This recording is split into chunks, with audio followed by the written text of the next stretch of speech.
living in the United States kind of creates this idea that everyone has freedom of speech and can say whatever they want. However, that is not the case at all.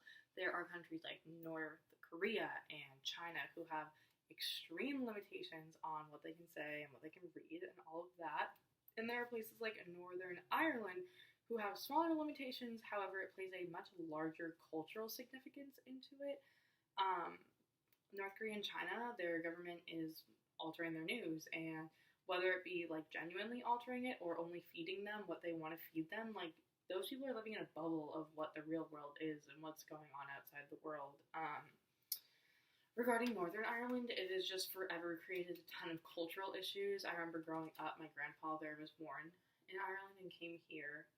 But I remember him just talking about the tensions of Britain and Ireland, and it's something that has literally happened forever and will continue to happen forever. Different freedom of speech laws affect a person's perception all over the world, because if you're only being fed a certain thing, you're only going to know a certain thing. So in this speech, I'm going to be talking about Northern Ireland, the United States of America, and the People's Republic of China, and comparing them. In 1949, the Republic of Ireland Act was passed, which made Ireland fully independent, except Northern Ireland, and that is still occupied by Great Britain to this day. This has caused a lot of cultural and social aspects, a lot of problems, a lot of tensions that are taken away from the British. And in 1920, there was a civil war in Ireland, and the British left, and that left the predominantly Protestant in the north and the predominantly Catholic in the south. Now, you have tensions between British and Irish. Now, you have a religion issue. So, after the British left, within 3 years, there was an insane amount of terrorist attacks between the north and the south.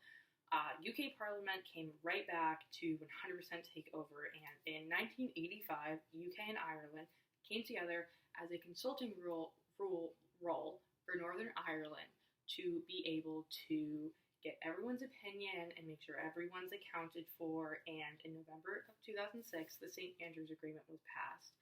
In that was the Irish Language Act, which is a, quote, 20-year plan to provide legislative protection for the language of Northern Ireland, and that is from Britannica. This is official status for the Irish language, bilingual signage on the road, and the right to use Irish in court. So this was passed 15 years ago. All of this. They didn't have any of this before that. The Irish felt like a minority in Northern Ireland. They couldn't really speak their own language in court. Or, they'd be driving their car and they'd have to read English and they only know Gaelic in your own country. So it kind of raises that, like, okay, it's a minority, but on the other hand, senior Orange man Reverend Gibson said in the newspaper that would, quote, further the Irish identity in a way that puts it above the British identity, end quote. So it's hard when people are fighting for their culture. Because of this, families have had to adopt English translations of their surname because of they can't speak Irish in their own language, and that makes you feel stripped of your identity 100%.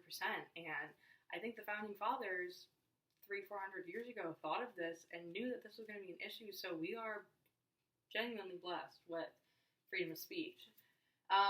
In our Bill of Rights, our First Amendment is the freedom of speech, and not only is that the freedom of speech, it's the freedom of speech, religion, press, assembly, and petition. We can research anything, we can look up anything, we can find 100 sources for one topic, we can find 100 opinions on one topic, and it's all at our fingertips. This is something that we take for granted, and we also take social media for granted. We can post whatever we want, we can comment whatever we want, we can share, like, do whatever we want about our own personal opinions.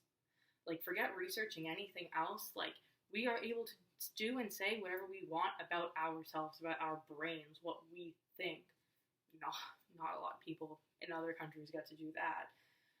Censorship has really never been an issue up until COVID.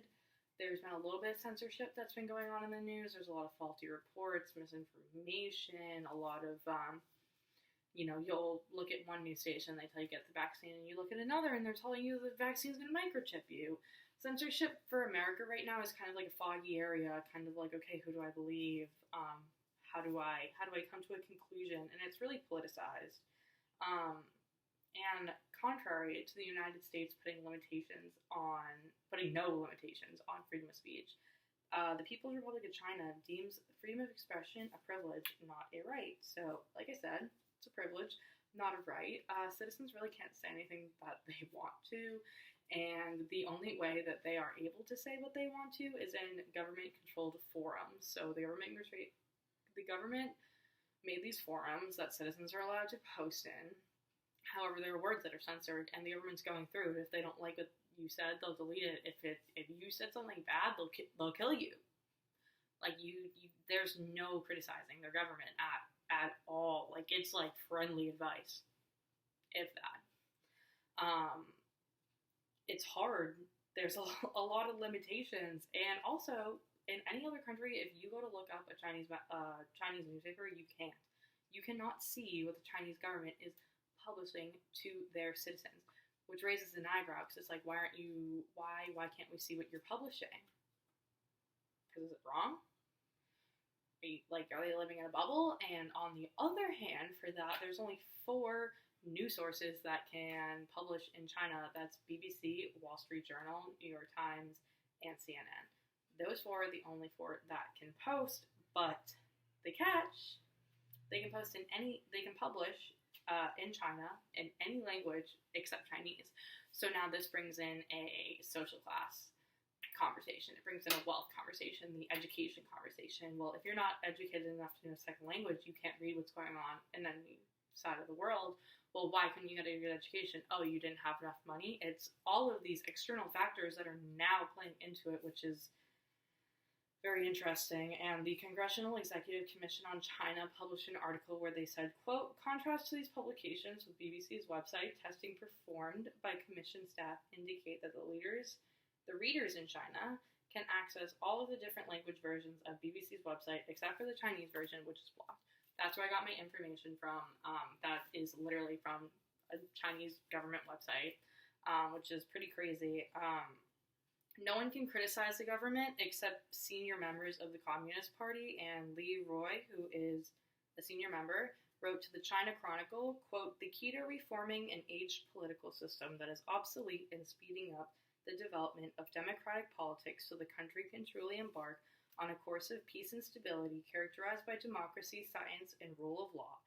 Only with democratization can there be modernization. People would be killed for saying that if they weren't a senior member. And that's sugarcoating the truth.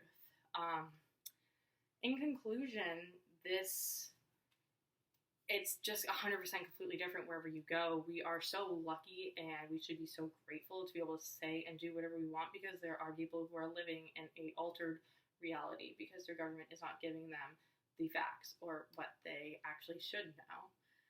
So always be grateful that you can see the bad things in the world instead of being in your government's bubble. Thank you.